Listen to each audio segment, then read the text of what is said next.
Paramatmane Namaha. Yatharth Geeta. Shrimad Bhagwat Geeta. Chapter 15. The Yoga of the Supreme Being. Accomplished sages have striven to explain the nature of the world by various analogies. While some have described it as the forest of worldly life, others have represented it as the ocean of mortal existence. In a different context, the same has been called the river or abyss of worldly life. Sometimes it has also been compared to the hoof of a cow.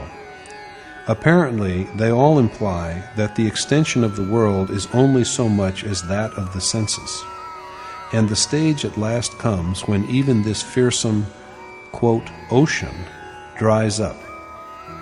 In the words of Goswami Tulsidas, the mere naming of God dries up this ocean. Yogeshwar Krishna also has used the words ocean and tree as epithets for the world. He has said in the 6th and 7th verses of chapter 12 that he soon delivers his loving devotees, who contemplate him, the manifest God, with firm concentration, from the gulf of the mortal world. In the present chapter, he declares that the world is a tree which yogi who are seeking for the supreme goal have to cut down.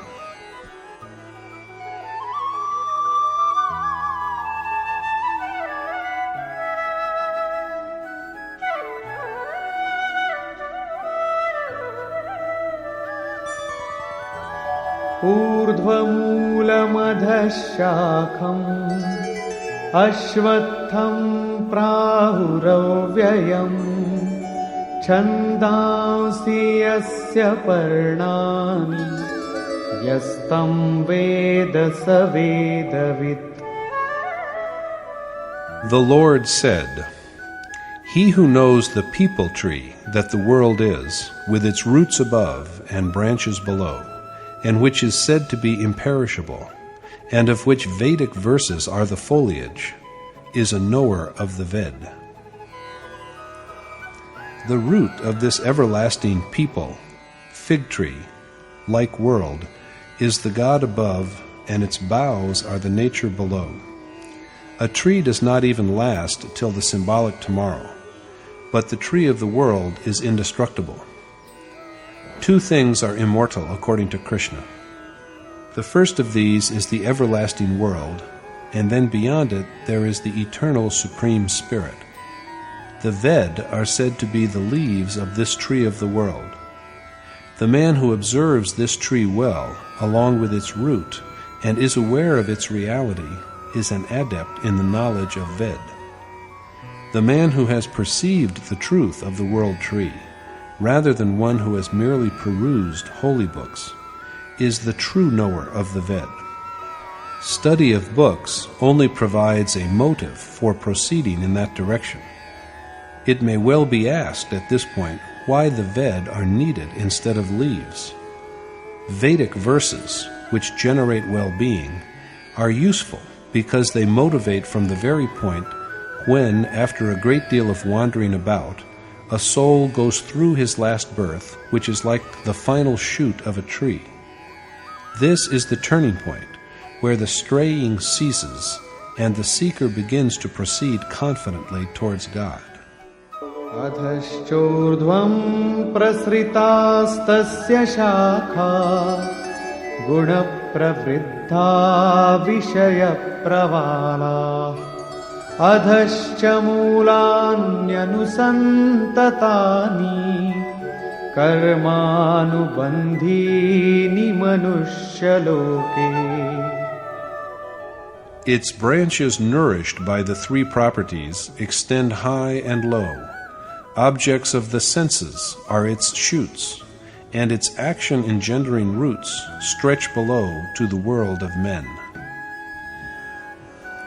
The branches of sense objects and their enjoyment, nourished and cultivated by the three properties of the tree-like world, spread everywhere, above and below, even going back into the earth and sprouting new shoots. They extend from the worms and insects below to the godly state and creator above, but they can bind only those who are born as men according to their past actions. All other births are only for the enjoyment of sense objects. Only human birth is subject to bondage in keeping with action. And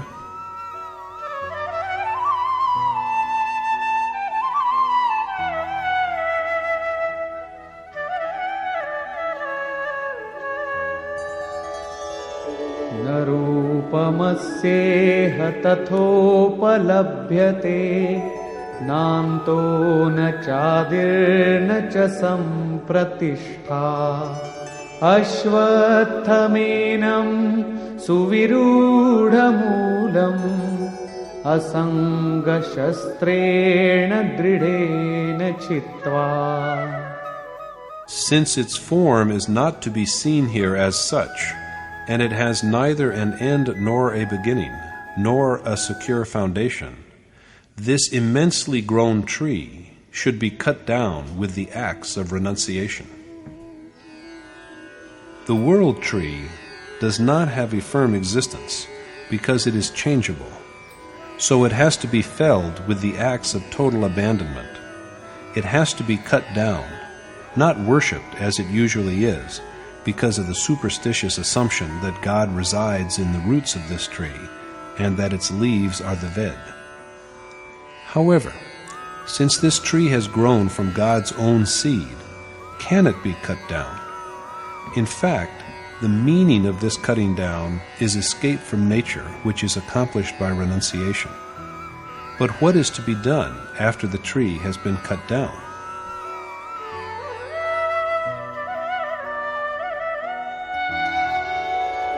ततः पदं तत् परिमार्गितव्यम् यस्मिन् गता न निवर्तन्ति भूयः तमेव चाद्यं पुरुषं प्रपद्ये यतः प्रवृत्ति प्रसृता पुराणी.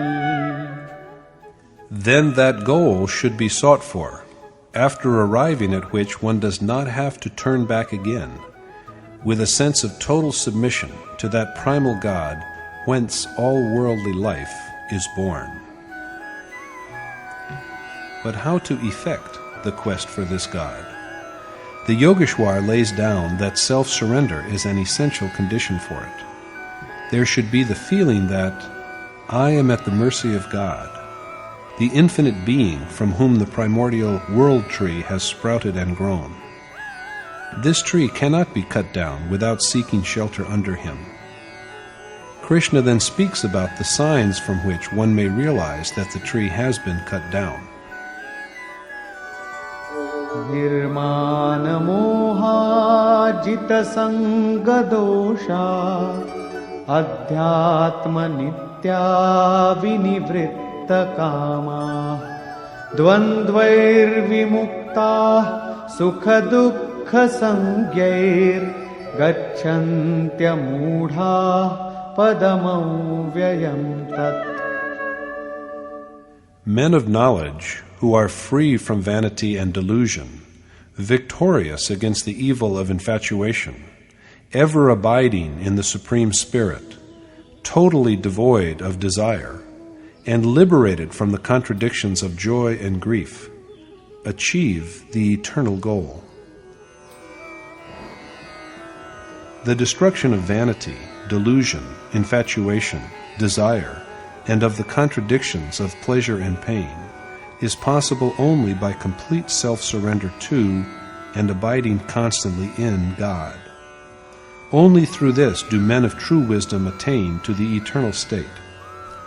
The world tree cannot be severed without this attainment, and renunciation is needed up to this point. Now, what is the form of that ultimate state which is achieved by renunciation?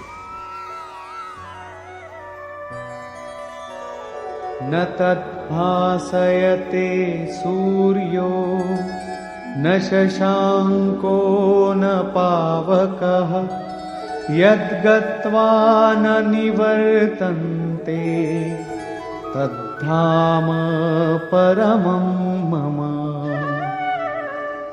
that, after reaching which there is no return, and which is illumined by neither the sun nor the moon, nor by fire, is my supreme abode. After this ultimate home has once been reached, there is no rebirth, and everyone has an equal right to it.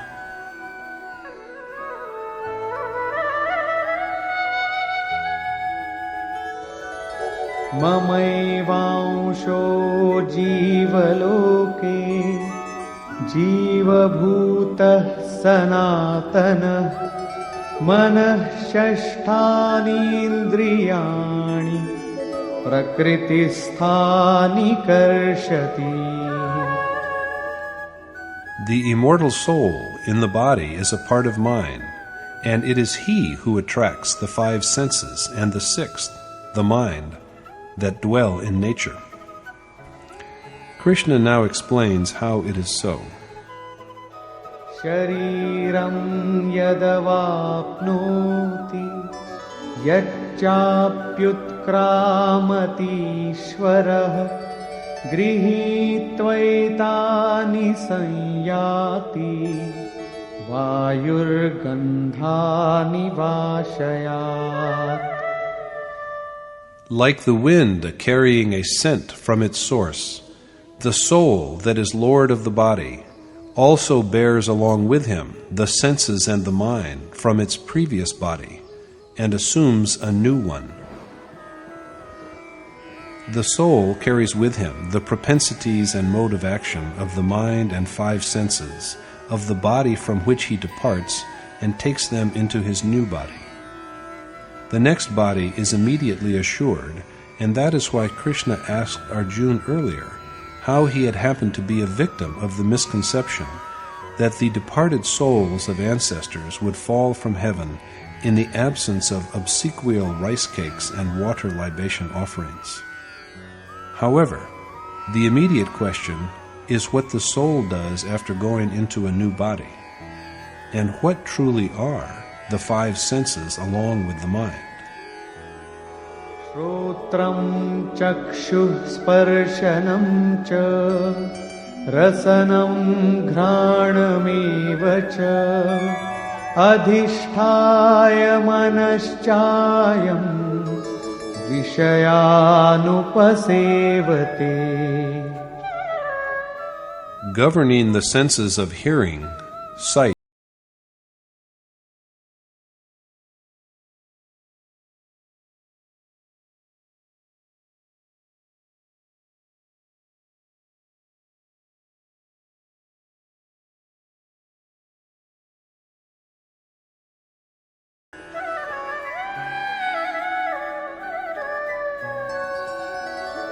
उत्क्रामन्तं स्थितं वापि भुञ्जानं वा गुणान्वितं विमूढानानुपश्यन्ति पश्यन्ति ज्ञानचक्षुषः.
यदादित्यगतं तेजो जगद्भासयतेऽखिलम् यच्चन्द्रमसि यच्चाग्नौ तत्तेजो विद्धि मामकम्. Know that the radiance of the sun that lights up the world, and of the moon and fire, is my own effulgence. Next, he points out the sage's task. गामाविश्य च भूतानि धारयाम्यहमोजसा पुष्णामि चौषधीः सर्वाः सोमो भूत्वा रसात्मकः. Permeating the earth, I support all beings with my radical energy, and, like the ambrosial moon, I provide the sap that nourishes all plants. And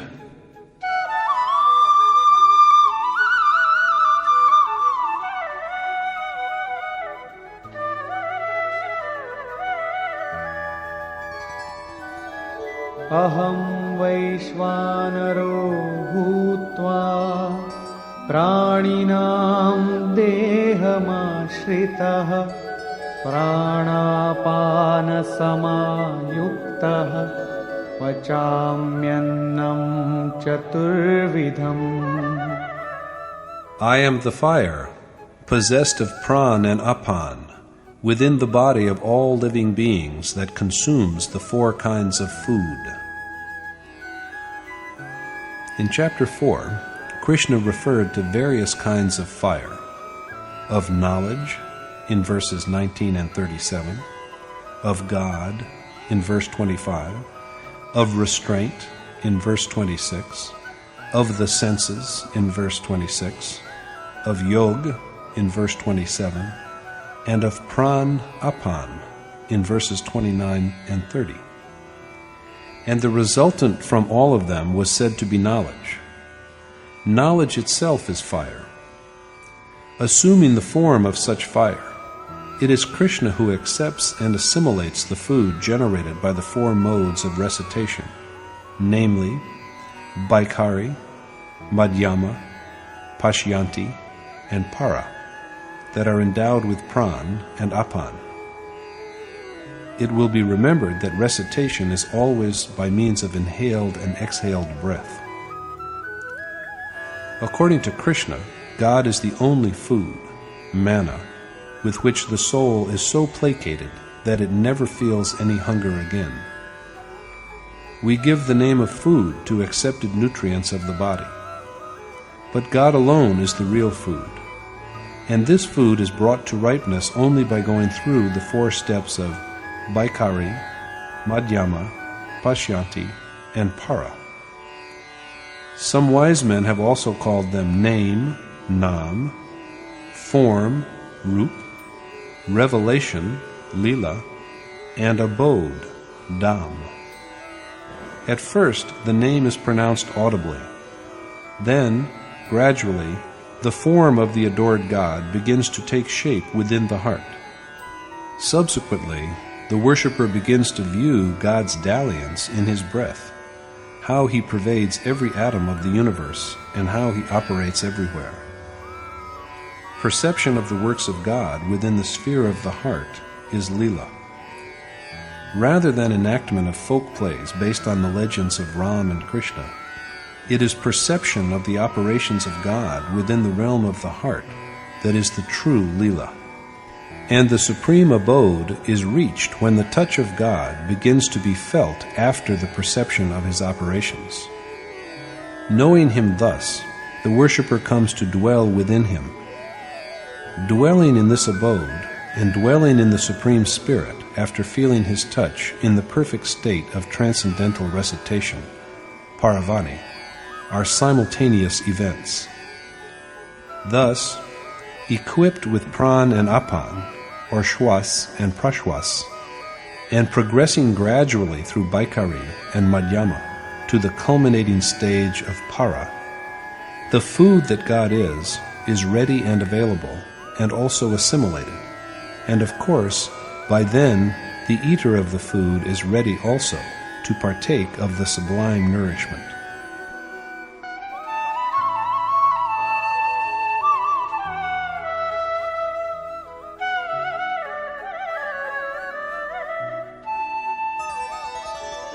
सर्वस्य चाहं हृदि सन्निविष्टो मत्तः स्मृतिर्ज्ञानमपोहनं च वेदैश्च सर्वैरहमेव वेद्यो वेदान्तकृद्वेदविदेम चाहम्. Seated in the heart of all beings, I am their memory and knowledge, and also the strength that overcomes all impediments. I am that which is worthy of being apprehended by the Ved, and I verily am the author of the Vedanta, as well as their knower. Krishna exists as the omniscient presence in the heart of all beings, and it is because of him that the Supreme Spirit is remembered. Memory here signifies the recalling of the forgotten essence of God. There is clearly here a representation of the moment of realization. Knowledge that comes with memory and the ability to overcome difficulties are also gifts from Krishna. He is also a fit subject for knowing by all the Ved. He too is the author as well as end of the Ved. Knowledge comes when he is separate, but who will know whom when the worshipper has perceived him and become one with him? Krishna is also knower of the Ved. He said at the beginning of the chapter that the world is a tree, of which the root is the God above, and all of the branches below are nature. The one who can distinguish the root from the branches that are nature knows the essence of it, and he is versed in the Ved, or sacred knowledge. Here, Krishna says that he is such a one, knower of the Ved. He thus puts himself on a par with other scholars of the Ved. Thus it is again stressed that Krishna was a sage who knew the truth, truly a Yogeshwar, a lord of yoga among yogi. The subject is concluded here, and now he goes on to say that there are two kinds of beings, or purush.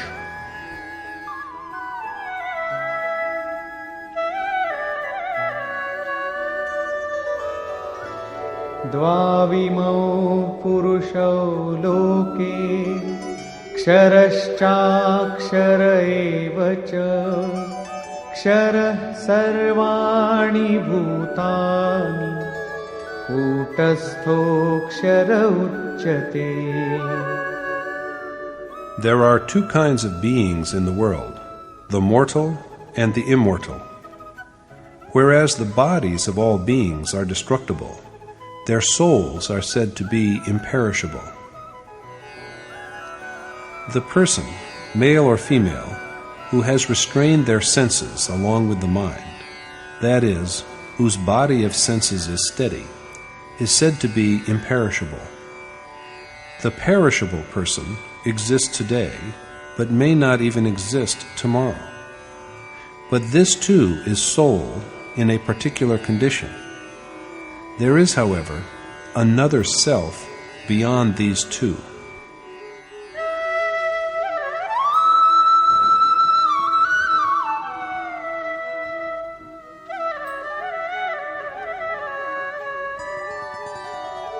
उत्तमः पुरुषस्त्वन्यः परमात्मेत्युदाहृतः यो लोकत्रयमाविश्य बिभर्त्यव्यय ईश्वरः. But higher than both of them is the one who pervades the three worlds to support and sustain all, and who is named the Eternal God and Supreme Spirit. The unmanifest God, the imperishable, and the Supreme Spirit or Supreme Being are some other names by which he is known. But truly, he is different and inexpressible. He represents the ultimate state beyond the mutable and the immutable, the perishable and the imperishable. He is directed by the Supreme Spirit, but he is different and beyond words. Krishna introduces himself as a soul in such a state. Yasmat ksharamati-toham aksharaadapi chottamah atosmi loke vede cha prathitah purushottamah. Since I am supreme by virtue of being beyond both the perishable body and the imperishable soul, I am known as the Supreme Being, Purushottam, in the world as well as in the Ved. He is reputed as the Supreme Being in both the world and the Ved because he has transcended the destructible, mutable Kshetra and even gone higher than the immutable, imperishable, steady soul.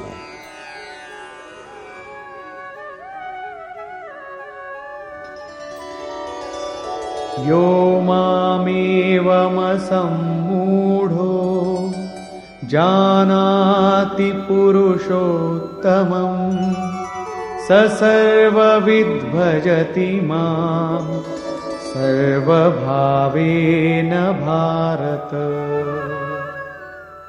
The all-knowing man, who is thus aware of my essence, O Bharat Arjun, as the Supreme Being, always worships me with perfect devotion.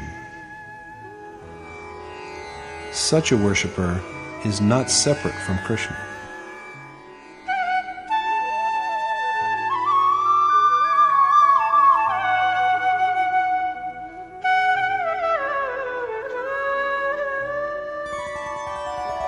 Iti guhyatamam shastram idamuktam maya nagha etad buddhva buddhiman syat kritakrityascha bharata.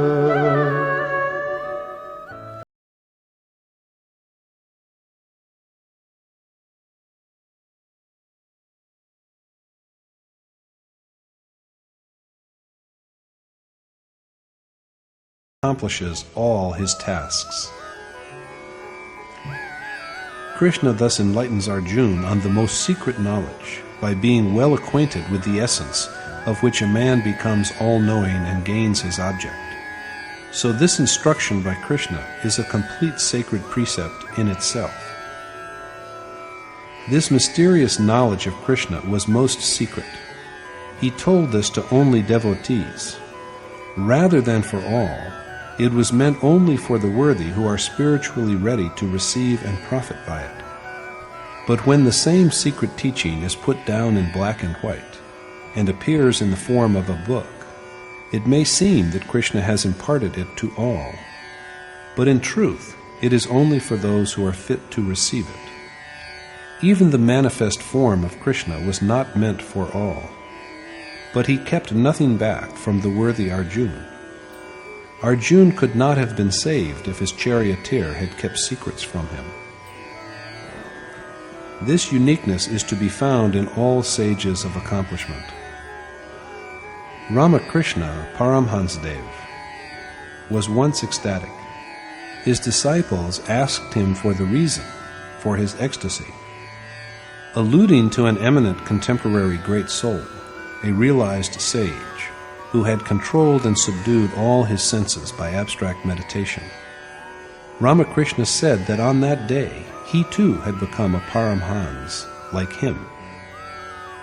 After a while he told the disciples who followed him, aspiring, with mind, action, and speech, for freedom from passion and worldly attachment, "Do not ever be in doubt now. I am the Ram who was born in Treta. I too am the Krishna of Dwapar. I am their sacred soul. I am of their form. If you have to attain, behold me." In precisely the same way, my revered teacher used to say, "Mark you, that I am but a messenger of God. Real sages are messengers of the all-pervading, preeminent, changeless, Supreme Spirit, and it is through them that his message is received. Jesus Christ exhorted men to come to him, all who labor and are heavenly laden, and he would give them rest by revealing to them God his Father. From Matthew 11:28 in the Bible. So everyone can be a son of God. Albeit it is a different matter that going to sages is made possible only through sincere striving for the accomplishment of worship and meditation. In Surah 2 of the Quran, Allah reveals, "Lo, we have sent you, O Muhammad, with the truth, a bringer of glad tidings and a messenger." My revered teacher Maharajaji used to say the same about himself to all. He neither supported nor contradicted any view or doctrine, but he did tell those who earnestly craved for liberation from passions and worldly attachment, "Just look at my form. If you aspire for the ultimate spirit, contemplate me and have no doubt." There were many who were skeptical, but through demonstrating by personal experience and conduct, and even by berating them, he made them give up their irrelevant assumptions, among which are included the many rituals and ceremonies dwelt upon by Krishna in verses 40 through 43 of chapter 2.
Men who are skeptical and devoid of accomplishment do not gain the desired object, even though they endeavor hard for it.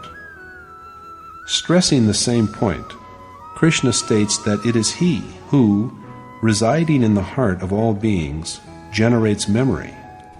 He causes them to recall the God who was forgotten. He is also the knowledge that comes with this memory. It is also by Him that the hurdles in the way are surmounted. He alone is fit to be known, and He too is the one who represents the end of this knowledge after it is known. And since after this point the knower and the known are one, knowledge is irrelevant, for now who is there to know and who to be known? Krishna is knower of the Ved, of the divine truth.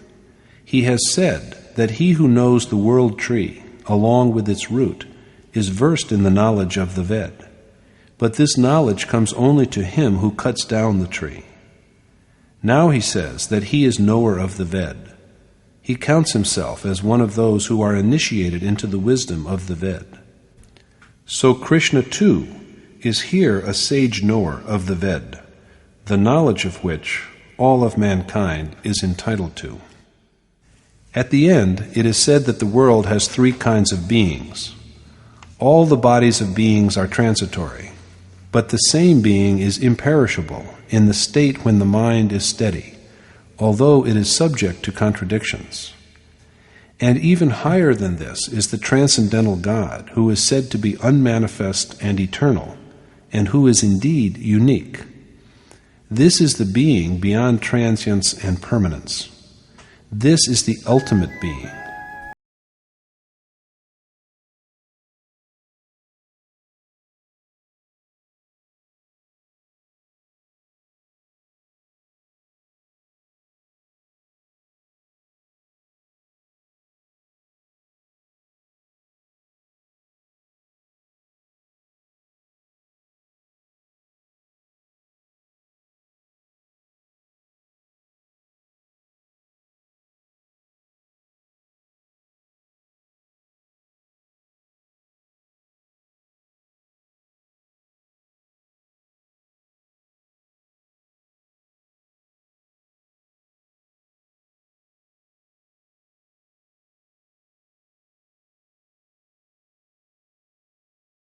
Knowledge of the Supreme Spirit, the discipline of yoga, and the dialogue between Krishna and Arjuna